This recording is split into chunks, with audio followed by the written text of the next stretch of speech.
जिस पर कभी वो लिपटा नहीं, लेकिन उसकी हर एक धड़कन उस देश के लिए धड़कती थी, उस वतन के लिए धड़कती थी जिसके लिए उसने अपनी कुर्बानी दे दी, उसने अपनी जान दे दिया। उसने अपने हिंदू पहचान को खो सा दिया और उर्दू को अपनी जान बना लिया। वो शख्स, वो व्यक्ति जो पाकिस्तान में मेजर तक बन गया और वहाँ की एक अधिकारी लड़की से मोहब्बत हो जाती है। उस टाइम की प्रधानमंत्री इंदिरा गांधी,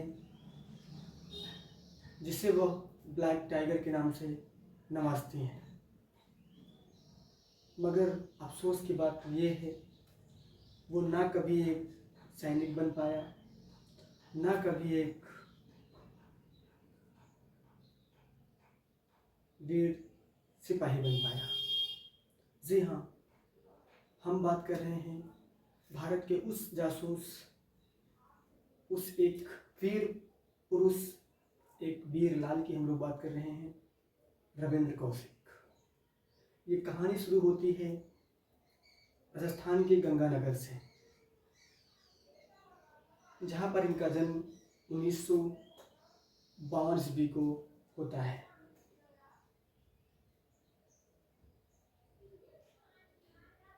और इनके पिता जो कि एक एयर फोर्स के अधिकारी होते हैं,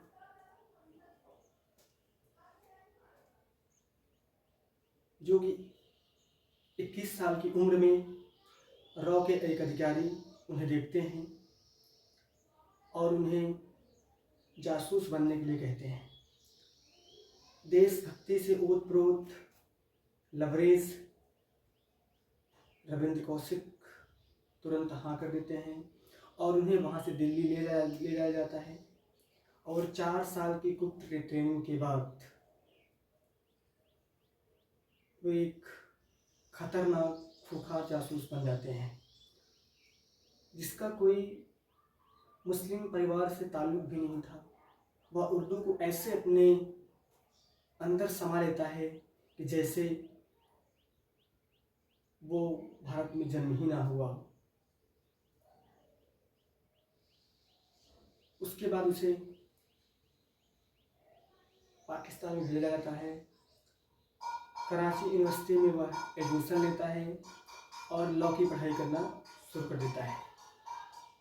पढ़ाई ख़त्म करने के बाद वह पाकिस्तानी सेना में मेजर बन जाता है और वहीं पर रहते हुए एक पाकिस्तानी अधिकारी की लड़की से उसे प्रेम हो जाता है।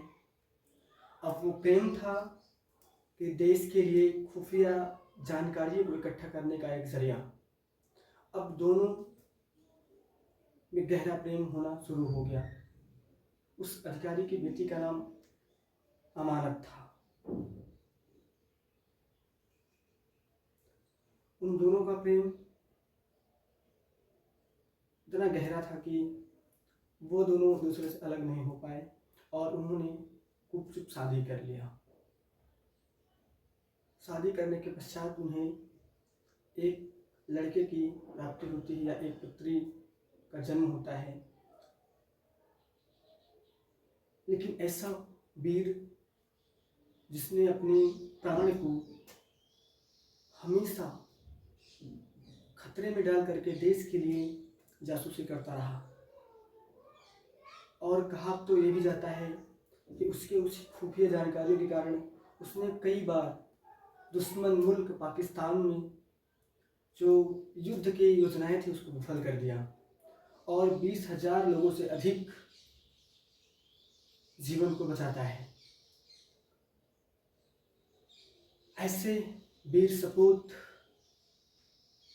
जो एक गुमनामी में खो गया,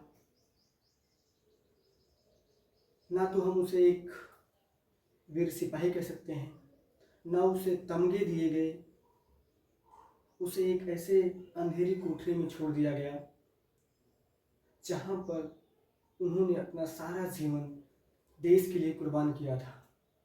देश की रक्षा के लिए, देश के हितों के लिए सभी कार्य वो करते हैं